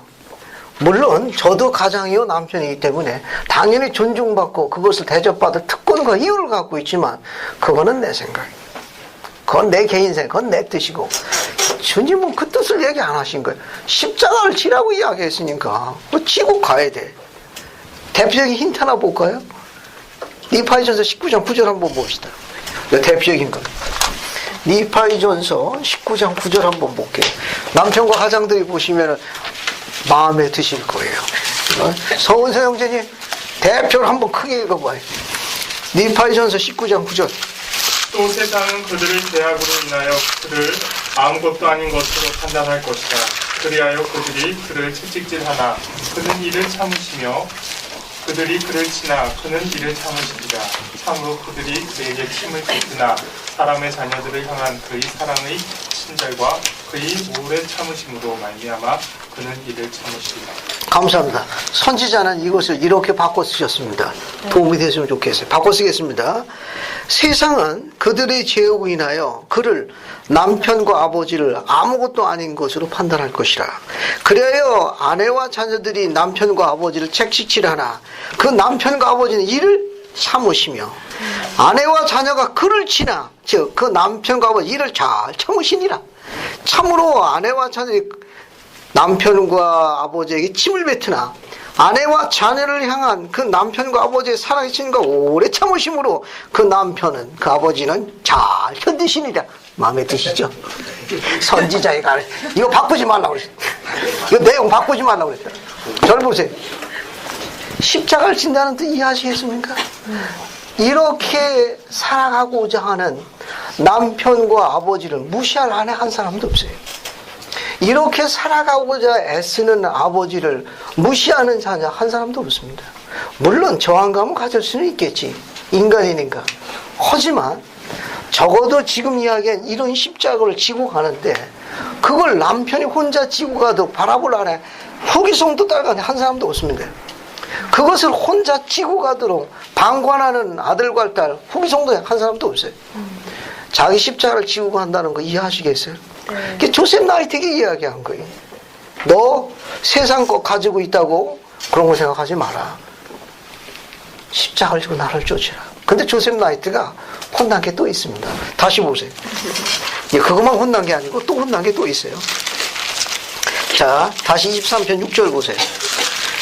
거기 23편 6절 보시면 뭐라고 나와 있는가 하면은 십자가를 진다 뒤에 보세요. 봤습니까? 네. 그리하면서 너는 은밀하게 할 뿐 아니라 세상 앞에서 또 내 가족 안에서 그리고 내 친구들 가운데서 그리고 모든 곳에서 뭐라고 그랬어요? 소리나. 그게 조셉나 기도를 안 한 거예요. 그러니까 주님께서 선지자에게 어떻게 하셨냐? 좋은 일 하나 기도 좀 하라고 그래라. 기도 생활을 얼마나 안 했으면 주님이 알고 계시다는 거예요. 이 흥미로운 계시는 절 보세요. 여러분 기도 안 하는 걸 누가 합니까? 그분이 아시는 거예요. 오직하면 이게 계시에다 나와 있을까요? 그 조셉 나이트에게 이 사람은 세상적으로 풍부한 사람이었어요. 굳이 기도할 이유를 못 찾고 있었고, 그 주님께서 지적하셨습니다. 십자가를 지라고 하고 또 좋은 일 하나 기도 좀 하라고 해요. 소리내서 기도 좀 하라고 좀 꼭 하라고. 우리에게 주는 메시지예요. 개인 기도 열심히 하고 있습니까? 세명하고 밤만 고개를 끄덕거렸습니다. 개인 기도 아침 저녁 2번씩 하는 거 쉬운 거 아니에요. 주님께 감사형을 지니고 있지 못하면 무릎 꿇기가 어렵습니다. 다시 이야기합니다. 개인 기도 아침 저녁 2번만 해도 우리는 감사형에 충만하고 있어서 하나님은 작은 것으로 큰 일을 이룬다고 생각하세요. 소망이 자라기 시작하는 건 기도에서 오는 거예요. 소망이 사라지는 이유는 기도 생활의 결핍입니다. 기도 생활만 충실해도 소망이 자라납니다. 소망이 없으면 삶의 질이 향상이 안 돼요. 삶의 질이 향상이 안 됩니다. 그만큼 강력한 게 기도의 영이에요. 조셉 나이트는 세상적으로 부족함이 없는 사람이었습니다. 그 지적한 거예요. 그냥 특별히 기도할 이유를 창고에 그뚝했거든. 그 주님이 이야기했어요. 기도해라. 그것도 마음속으로 하지 말고 소리 내서 기도해. 나 부르고. 왜? 축복의 근원이 누굽니까? 그분이에요. 그 네 힘이 아니고 내가 준 거다. 축복의 근원을 기억하라 그런 말입니다. 소리 내서 기도합시다. 24편은 더 재미있어요. 선지자 조셉 스미스는 하나님의 종이었지만 세상적인 현세적인 것에 축복이 제한되어 있었습니다. 오직 왕국을 건설하도록 부름받아가지고 주님께서 위로하셨어요. 절 보세요. 다음 시간에 에모에 대해서 공부하는데 여기 그림을 갖고 왔습니다. 다음 시간에 에모에 대해서 공부하겠습니다. 에모는 오죽했겠습니까? 그래서 살림에 재미가 좀 있어야지. 날 안 보이면 감옥에 들어가 있네. 늦게 들어온다면 송사당해가지고 끌려다니고, 며칠 안 보이면 폭도도 잡혀갖고. 살림하는 여인으로서 살림에 재미가 좀 주어져야죠. 애를 하나 둘 낳습니까? 옆에 붙어있긴 하간. 오늘날 남편들 옆에 안 붙어있다가는 찢겨나죠. 에모는 삶이 쉽지 않았습니다. 조셉도 마찬가지. 사랑하는 젊었을 때 선택한 이 아내와 함께하고 싶은 생각이 왜 없겠습니까? 근데 주님께서 계시하셨어요. 미안하다고. 그게 24편에 뭐라고 했는가 하면, 중요한 게 몇 가지만 읽어보겠습니다. 24편 3절 보세요. 내 직분을 영화롭게 하라. 근데 이 직분이 뭐냐 하면은 8절 보세요. 고난 중에 인내하라. 네가 많은 고난을 겪게. 이게 직분이네. 여러분 마음에 드세요? 대답을 별로 안 하시네. 내 직분을 영화롭게 하라. 고난 중에 인내하라. 이는 네가 많은 고난을 겪게 될 것입니다. 이게 조셉이 부름받은 직분입니다. 그러나 뭐라고 그랬습니까? 이를 견디고 약속이 주어져 있어요. 이는 보라, 내가 참으로 내 생의 끝날까지 너와 함께 있을 것이니라. 그 약속을 하셨습니다. 절 보세요. 그게 조셉에게 많은 시련과 역경이 임할 적에 그것을 어떻게 하라는 겁니까? 내가 너와 함께하고 있던 약속을 기억해가지고 그것을 용감 무사에게 용맹정진하라, 그런 뜻입니다. 내가 그렇게 하는 걸 보고 나의 백성들이 소망을 갖게 될 것이라는 샘플로 세운 분이 누구냐? 조셉 스미스예요. 자원자 있습니까? 대답도 안 하시네. 9절 보세요. 9절. 너는 현세적인 일에 힘을 갖지 못하려니 이것이 내 부름이 아닌 까닭이니라. 내 부름을 수행하라. 그러면 내 직분을 영화롭게 하며 모든 경제를 해서는데 필요한 것들을 갖게 되리라. 그리고 교회를 안수하며 확인한 일을 계속하라. 현세적인 일에서 제안하셨습니다. 저를 보세요. 우리가 선지자 조셉 스미스 감사하게 대하는 이유 중에 하나는 그분이 그 일로부터 조금도 물러서지 않은 용맹정진했다는 사실입니다. 교회가 성장하려면 이런 용맹정진하는 주님의 충실한 영이 필요해요.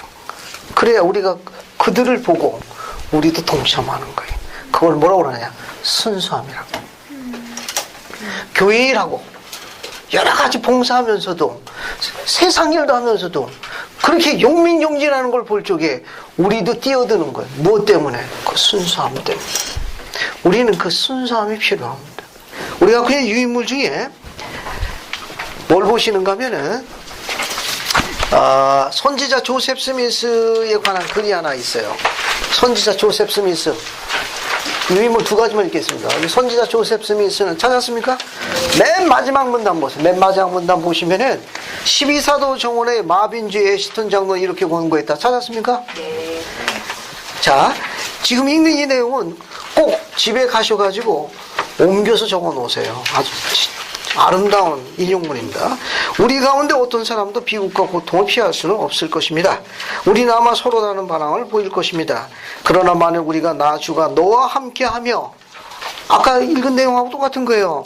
24편 8절에 내가 참으로 내 생이 끝날까지 너와 함께할 거야. 이런 약속을 기억할 수만 있다면 품위와 용기를 가지고 우리 문제를 치면 우리를 슬프게 하는 많은 것들을 주님이 함께하고 있다는 약속만 지니고 있으면 우리는 더 잘할 수 있을 것이다. 우리는 분개하고 비판적이 되거나 좌절하는 대신에 기운을 낼 힘을 찾게 될 것입니다. 우리는 분명한 비전과 힘과 권세를 가지고 인생에서 일어나는 불유현에 맞서 나갈 수 있을 겁니다. 그 다음 문장은 여러분 꼭 포스트잇이나 여러분 경전, 즉 24편 8절 옆에다가 여백에다 꼭 적어두세요. 이게 아주 중요한 글입니다. 다른 사람들이 불쾌한 일이나 사태 진전이나 노여움에 전 침묵이나 심한 불쾌감을 표현할 때에도 기운차게 인내하고 훌륭한 정신으로 그런 상황에 대처하는 사람들의 원기왕성한 걸 보는 건 얼마나 큰 기쁨인지 모릅니다. 칠판에 적어놨어요. 이 내용 됐습니까?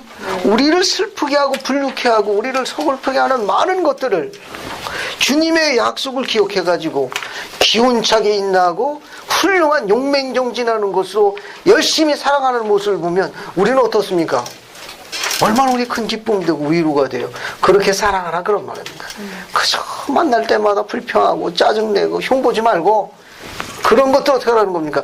용맹정진하는 모습을 보여라 그런 말입니다. 자, 근데 하나만 더 읽고 마칠게요.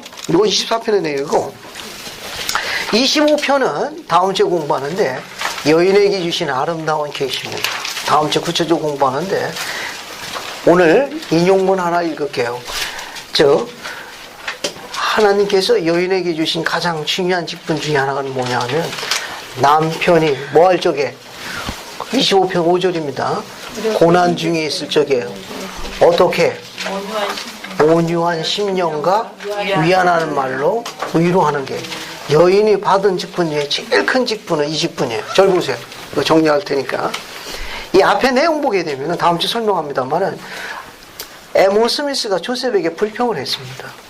왜냐하면 세 목격자나 여덟 목자는 금판도 보고 천사도 보고 라반의 검, 우림과 두님 그 밖에 또 가슴판 이런 걸 봤습니다. 근데 정말 수고한 사람은 누구냐? 나 아니냐 나. 나는 24시간 밀착 서비스를 했는데 왜 나는 안 보여주냐? 그래서 이제 그걸 가지고 언급을 했던 것 같습니다. 그래서 주님께서 에모 스미스에게 주신 계시예요. 너에게 보이지 않게 한 건 내 안에 있는 지혜이다. 그거 가지고 불평하지 마라. 네가 가지고 있는 직분은 네 남편이 영원히 이스라엘 가문을 다스리고 통치할 왕과 제사장이니 네가 그를 도우면 너도 이스라엘 가문을 다스리고 통치하는 여왕과 유선이 될 것이니라 라고 약속하신 거예요. 그 직분을 수행하는 그 축복이 더 큰 거지. 그 금판 안 받다고 천사 안 받다고 짜증내시면 그거 아무것도 아니다. 그 계시를 하시는 거예요. 됐습니까? 여러분 낱장짜리 이름을 읽고 정리할게요. 아내의 이름을 처음 부르던 날 있습니다. 이거 하나 보세요. 이거 읽고 마칠게요. 봤습니까? 아내의 이름을 처음 부르던 날. 자, 이거만 읽고 마치겠어요. 자, 보십시오. 제가 빠른 속도로 읽어보겠습니다. 대만의 육군사관학교 수영교사인 그는 왼쪽 눈에 이상이 생겨 각막 이식 수술을 받아야 했다. 그의 오른쪽 눈은 이미 젊은 시절에 사고로 시력을 잃은 데다가 엄청난 수술비를 물론 각막을 제거했던 사람이 없어 매우 절망적이었다. 그러던 어느 날 교통사고로 죽은 운전수의 가족들이 각막을 적용해줬다는 소식을 담당 회사가 알려왔다. 거기에 그의 아내가 그간 억척스럽게 모아놓은 돈을 내놓았다. 아내가 내민 통장을 바라보며 그는 새삼 아내가 처음 시집오던 날을 떠올렸다. 그는 19살 되던 해 부모님끼리 일방적인 약속에 따라 결혼했다. 결혼 당일 처음 본 아내의 얼굴은 실망스럽게 그지없었다. 아내는 기가 막힌 박색이었다. 그는 신방을 뛰쳐나 학교 기숙사로 숨어버렸다. 몇 달 후 그는 가족들에게 다시 집으로 끌려왔다. 어머니는 그를 앉혀놓고 조용히 말했다. 얘야, 며느라기가 박색이긴 도 마음 하나는 어질더구나. 이 남편도 인내와 신앙이 필요했습니다. 다음 문장이에요. 그는 두 눈을 질끈 감고 아내와 한 방에 들었다. 두 아이가 태어났지만 그는 여전히 아내를 부끄러워했다. 아내가 부지런히 돈을 모은 덕분에 생활은 나아졌고 딸아이는 교사로 아들은 군인으로 훌륭하게 잘 자라났다. 이때 그가 덜컥 장님이 될 위기에 처해진 것이다. 수술 받는 날까지 아내는 병원에 얼씬도 하지 않았다. 마침내 붕대를 풀고 집으로 돌아오던 날 부엌에서 음식을 준비하고 있던 아내는 고개를 숙인 채 고개를 들지 못했다. 침울해 있던 딸아이가 소리친 건 바로 그때였다. 엄마, 이제 털어놔요. 아버지에게 눈 하나를 드렸다고요. 놀란 그가 억지로 아내의 얼굴을 돌렸다. 아내의 왼쪽 눈은 흐려 있었다. 그마, 왜 이런 짓을 했어? 그는 아내를 껴안으며 울먹거렸다. 그가 아내의 이름을 부른 것은 이때가 처음이었다. 당신은 나의 소중한 제 남편인 거래요. 아내의 흐린 눈에서 눈물이 쉴 새 없이 쏟아지고 있었다. 사랑하는 여러분, 딸들 여러분, 눈 내놓으라는 거 아니에요. 알겠습니까? 눈이 두 개니까 하나 내놓으세요 하는 게 아니고 온유한 심령과 위안한 말로 부드러운 말로 남편을 격려하라는 겁니다. 선지자 조셉의 가르침. 온유와 사랑으로 남편을 대하십시오.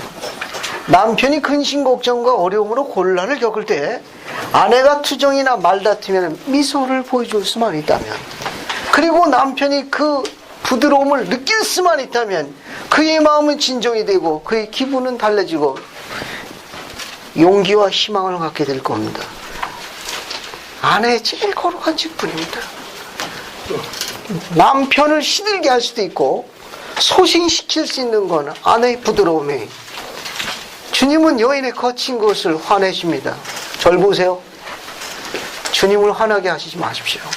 주님이 화내시는 건 여인의 거친 거예요. 하나님은 그러려고 세상에 보내신 게 아니에요. 하나님이 따로 세상에 보낸 거는 거칠 건 그것 때문에 보낸 게 아니에요. 하나님께서는 그 부드러움을, 그 시들어가고 이 세상에서 소생하기 어려울 만큼 시들어가는 그 남편과 자녀들을 그 시들어가서 소생할 수 있도록 그 부드러움을 보내신 게 바로 그분의 딸들입니다. 하나님을 화나게 하는 건 하나님의 딸들의 거친 거예요. 주님은 그렇게 계획 안 하셨습니다. 자세한 건 다음 주에 공부할 테니까 집에 가서 저 꼼꼼히 들여다보고 자신의 부드러움에 대한 것, 그 스킬을 자꾸 개발해야 돼요. 자꾸 개발해야 합니다. 그분이 기도하고 자꾸 부분에 대해서 스킬을 자꾸 연구해보고 적용해야 합니다. 딸들의 권투를 빕니다. 다음 주에 설명하겠습니다. 예수 그리스도 합니다. 아멘. 오늘 폐기도 누가 배웠습니까? 이상부장님 폐기도.